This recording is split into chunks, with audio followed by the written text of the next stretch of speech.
Olá pessoal, tudo bem meu povo? Tudo bem gurizada? Tudo tranquilo? Gente, hoje o Papo Sério vai conversar um pouquinho sobre a discussão envolvendo as mães dinamarquesas.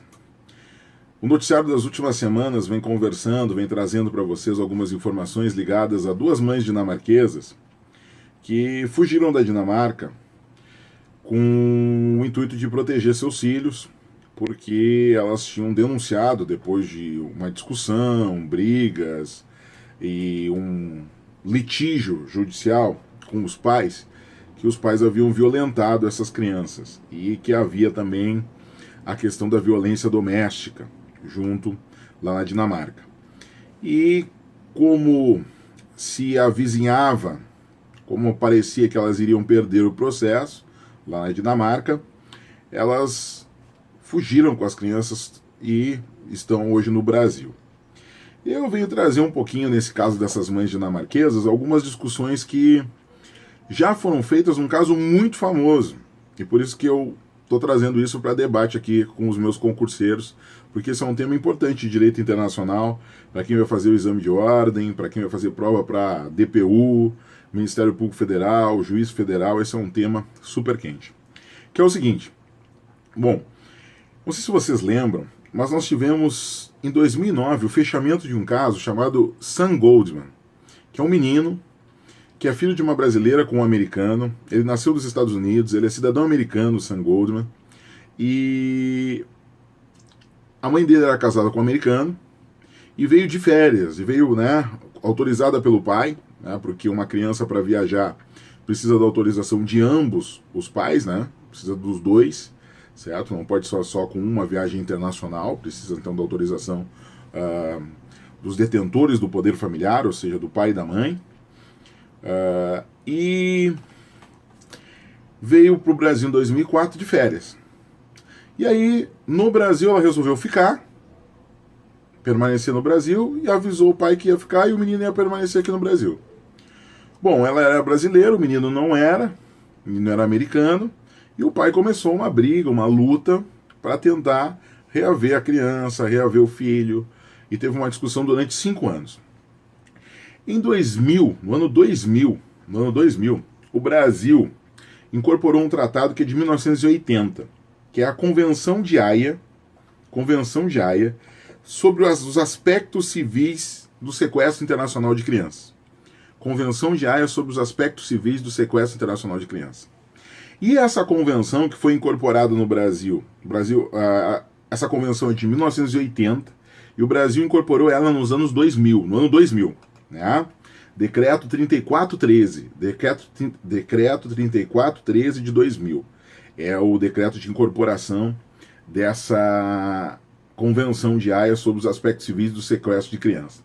E o primeiro artigo dessa Convenção Internacional, que o Brasil é signatário, é dizendo o seguinte: assegurar o retorno imediato de crianças ilicitamente transferidas para qualquer estado contratante ou nele retidas indevidamente.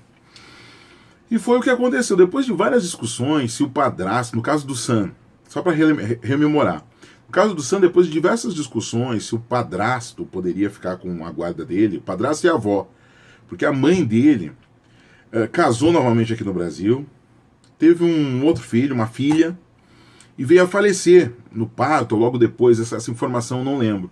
E aí o padrasto dele ficou brigando para que ele ficasse no Brasil junto com a avó materna. E o pai brigando para ele voltar aos Estados Unidos. A discussão foi para várias instâncias aqui da justiça brasileira. Os Estados Unidos pressionaram fortemente o Brasil, porque o Brasil é signatário da Convenção de Haia e não estava respeitando a Convenção de Haia. Então a discussão chega no Supremo, para resumir, pessoal? Chega no Supremo, e o Supremo, no final, em 2009, diz: olha, a Convenção de Haia é clara. Essa criança está indevidamente no Brasil desde 2004, sem autorização do pai, certo? Precisa da autorização dos dois para ela viajar. Ela viajou, mas viajou para ficar um tempo, 15 dias, e depois voltar para passar férias. Então, depois que passou esse período, ela estava indevidamente permanecendo no Brasil sem autorização do pai. É o que a gente vai chamar de sequestro interparental. E por isso o Brasil determinou, o Supremo Tribunal Federal determinou a entrega da criança ao pai americano, junto com nas estruturas diplomáticas dos Estados Unidos aqui no Brasil, e a criança foi devolvida ao pai e voltou para os Estados Unidos em 2009. A convenção não proíbe que o padrasto, que a mãe, disputem a guarda da criança, muito pelo contrário, ela permite. Contudo, isso tem que ser feito no local de residência habitual da criança, que era os Estados Unidos. E ela foi retirada indevidamente de lá, porque ela foi retirada com uma desculpa de vir para as férias e permaneceu aqui indevidamente sem autorização dos pais. Do pai, né? Porque a mãe estava aqui e queria ficar aqui. Eu chamo bastante atenção disso porque acontece isso com muita frequência aqui no Brasil, né? Às vezes as brasileiras ou os brasileiros, pessoas casam com pessoas no exterior e ao casar com essas pessoas no exterior, essas pessoas não se atentam para essas regras, né? O filho não é só de um, o filho é de duas pessoas, né? E é preciso ter essas regras internacionais. E a Convenção de Haia, que vem atuar diretamente nessa discussão, ela vem trabalhar nesse intuito, ela vem trabalhar nessa condição de prevenir exatamente esse sequestro interparental. E o caso que aparece agora, em 2017, das mães dinamarquesas, ele é muito parecido. Ele é muito parecido. Eu não vou entrar nos motivos, nos méritos, né? Eu vou entrar apenas nos fatos que eu tomei conhecimento através de jornais, né? Através de jornais, uma matéria no Fantástico, uma matéria de revistas, que é o seguinte: há uma discussão judicial sobre a guarda das crianças, a separação envolvendo os pais na Dinamarca. A Justiça da Dinamarca determinou que as crianças continuassem tendo acesso aos pais, mesmo após o levantamento dessa acusação das mães. E ao final agora do processo, os pais ganharam a guarda das crianças, pela questão, inclusive, agravada pela questão da fuga das mães com as crianças, né? Que é considerado, para os parâmetros de tratados internacionais, um sequestro internacional, que a gente vai chamar de sequestro interparental. Se diz agora, né, que a advogada, tem uma colega advogada aqui no Brasil que vai buscar refúgio, vai pedir o refúgio para essas duas dinamarquesas e seus filhos, por óbvio, né? E o refúgio, o Brasil é signatário dos tratados de refúgio, e refúgio, nós temos uma lei que trata do refúgio aqui no Brasil, Lei 9474, Lei 9474, certo? Que é uma lei de 1997. Lei 9474 de 1997 traz a discussão do refúgio no Brasil. E essa lei diz que será reconhecido como refugiado todo indivíduo que tem devido e fundados temores de perseguição por motivo de raça, religião, nacionalidade, grupo social, opiniões políticas, devido ou grave generalizada violação a seus direitos humanos. Essa é a ideia de refúgio. Portanto, é uma estratégia interessante na questão judicial, na questão de buscar trazer esse caso, trazer essa polêmica da violência contra a mulher. Acho que isso é importante. É importante a gente analisar a palavra das mulheres, a palavra da vítima, da suposta vítima, né, nesse caso, e analisarmos também a posição dos pais. Mas nós temos que ver a situação do Brasil, e o meu debate é direito internacional, nem é a discussão do mérito em si do caso, mas direito internacional, essa é a discussão e direitos humanos nessa construção. Não há relatos, né, na doutrina, na jurisprudência ou em fatos jornalísticos que a Dinamarca seja um país ofensor, que ofenda os direitos humanos dos seus cidadãos. Não se sabe disso. O processo correu de forma, pelo que se sabe, de forma correta, devido ao processo legal na Dinamarca. E por que o Brasil vai estabelecer refúgio? Que perseguição seria, por exemplo, realizada na Dinamarca a essas mães? Esse é o debate de direito internacional que está aqui colocado, certo? Então seria algo muito particular, muito difícil. Se nós olharmos refúgio, nós estamos falando de refúgio, por exemplo, para os sírios, que estão numa situação de impossibilidade de permanecer no seu país. Nem os haitianos no Brasil, na sua maioria, têm refúgio. Que estão em condições ambientais completamente absurdas lá, têm o status de refúgio, certo? uma vez que eles têm aqui uma resolução que conseguiu resolver o caso deles, que dá a eles o visto permanente numa condição de visto humanitário, né, o visto permanente para eles.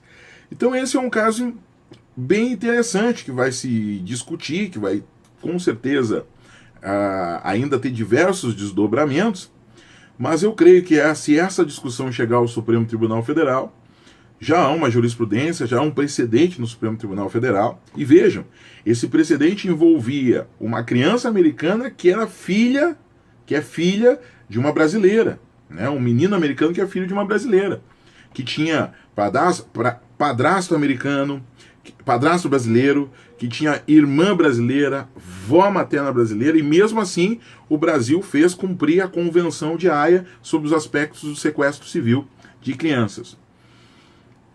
Por cima, óbvio que por cima, porque eu não tenho acesso aos autos lá na Dinamarca, exatamente a versão dos pais, eu só tenho a notícia, né, que apareceu. Mas por cima, eu não vejo como o Brasil não aplicar novamente a Convenção de Haia sobre os aspectos civis do sequestro de crianças e não determinar imediatamente o retorno dessas crianças para a Dinamarca, e lá na Dinamarca as mães terão os elementos da justiça dinamarquesa para se defender e para buscar retomar a guarda de seus filhos no direito dinamarquês, na condição dinamarquesa, certo? Então essa é a reflexão que eu queria trazer hoje para vocês no Papo Sério. Quais são as informações que valem muito para concurso para vocês, né? As informações são: o Brasil é signatário da Convenção de Haia sobre os aspectos civis do sequestro internacional de crianças. O sequestro interparental internacional de crianças é muito comum. Mães ou pais que sequestram os filhos sem autorização do outro pai ou da mãe, né? Isso é muito comum ocorrer. E essa convenção é desde 1980, ela visa prevenir isso. Que um pai pegue o filho sem autorização da mãe e leve para outro país, o país protege os direitos dele e aí a criança não sai mais de lá. Então, a ideia é essa, proteger sempre o interesse da criança. Então, que a criança retorne ao seu país de origem, retorne ao seu país onde ela tinha a moradia habitual, e lá na justiça do seu país, nas regras do seu país, se resolva o caso dela, ligado à questão da guarda, ligada à questão de permanência, ou com o pai, ou com as mães. Na verdade, os elementos que a gente sabe que parece que na Dinamarca a regra em si é a guarda compartilhada, certo? Então, são essas as discussões que eu estou trazendo para vocês, certo? Convenção de Haia, importante, dá uma olhadinha e verificar que já há, inclusive, precedentes, né, do Supremo Tribunal Federal ligado à questão da Convenção de Haia. Lembrar também a questão da situação de refugiado. Não é uma situação particular, em regra, a questão de refúgio. Em regra, a questão de refúgio ela é muito mais uma questão coletiva, de uma situação que atinge uma coletividade, um grupo de pessoas, né? E verificar isso, né? Ter um cuidado quanto a essa discussão. Essa semana, no final de semana, eu estava conversando aí, inclusive com migrantes brasileiros, imigrantes, né? Pessoas que estão aqui no Brasil hoje, que são originários do Haiti, da África, e falando exatamente essa condição. Olha, imigrante é uma coisa, refugiado é outra, e a gente tem que lembrar essas construções, e isso vai ser objeto de um outro papo sério que a gente vai conversar. Mas hoje eu queria falar um pouquinho sobre essas discussões e dizer que quem vai analisar, por exemplo, essa questão de refúgio pedido, né, se é realmente verdade que a advogada solicitou, das duas dinamarquesas solicitou refúgio, vai ser o Conselho Nacional dos Refugiados, o CONARE. Esse é o órgão que analisa, né, segundo a Lei 9474, que analisa a questão do refúgio no Brasil, Lei 9474 de 97. Mas a gente tem que lembrar que o Brasil é signatário da Convenção de Haia sobre os aspectos civis do sequestro internacional de crianças, e o Brasil já fez num caso parecido, num caso similar, determinação da aplicação dessa convenção. É claro que há, com certeza, as questões fáticas um pouco diferentes de um caso e de outro, mas, em suma, o fato da Convenção de Haia é muito parecido. Qual? Uma mãe que retira o filho do país onde ele morava, do país onde ele é nacional, traz ele para o Brasil, sem autorização dos pais e quer manter ele aqui de forma sem autorização dos pais, sem a permissão do pai, né? Ali. E isso não é permitido porque é preciso ou se eu quero viajar para um país com o meu filho e a mãe dele não concorda, eu tenho que discutir judicialmente isso no meu país antes de poder viajar. E aí, se a mãe não continuar não concordando, mas eu poder viajar, eu vou ter uma autorização judicial para isso, certo? Então, ou eu tenho uma autorização judicial para viajar com meu filho mesmo sem a anuência da mãe, uma viagem internacional, ou eu preciso da autorização de ambos os pais. E é esse o conflito que se inicia. Certo, pessoal? E a questão da guarda, a questão da violência doméstica e essas questões. Não estou entrando em nenhuma dessas discussões, gente. Até porque eu estou dizendo o seguinte: eu estou só falando da questão de direito internacional. A Convenção de Haia fala isso. Agora, se tem esses elementos, provavelmente isso devem ser discutidos aonde? Lá na Justiça dinamarquesa. Não se tem notícia que a Justiça dinamarquesa seja desrespeitosa dos direitos humanos. Não se tem notícia que a justiça dinamarquesa seja uma justiça que ofenda os direitos de liberdade, de igualdade das mulheres. Certo? A Dinamarca é um país bem desenvolvido, que tem, né, um grande respeito internacional. Então, esse é um ponto interessante a gente trazer aqui. E, para a gente relembrar, relembrei a jurisprudência lá do caso Sen Goldman, né, que tem até uma DPF, a DPF 172. A DPF 172 que tem a decisão do Supremo, né, que traz essa questão da determinação do retorno da criança ao seu local de residência habitual, conforme determina a Convenção de Haia. Tá bom, pessoal? Então era isso. Grande abraço para vocês. Segue aqui o canal, se inscreve no canal para receber mais papo direto, para diversos outros vídeos que a gente vai produzindo. Vai lá na minha página no Facebook, curte, compartilha, fica seguindo lá na página, porque a gente vai ter muito material para você que vai se preparar para concurso público, para você que está se preparando para o exame de ordem, e aí a gente vai trocando essa ideia, vai conversando e vai debatendo sobre diversos assuntos. Certo, pessoal? Grande beijo para vocês, tudo de bom, até a próxima. Tchau, tchau.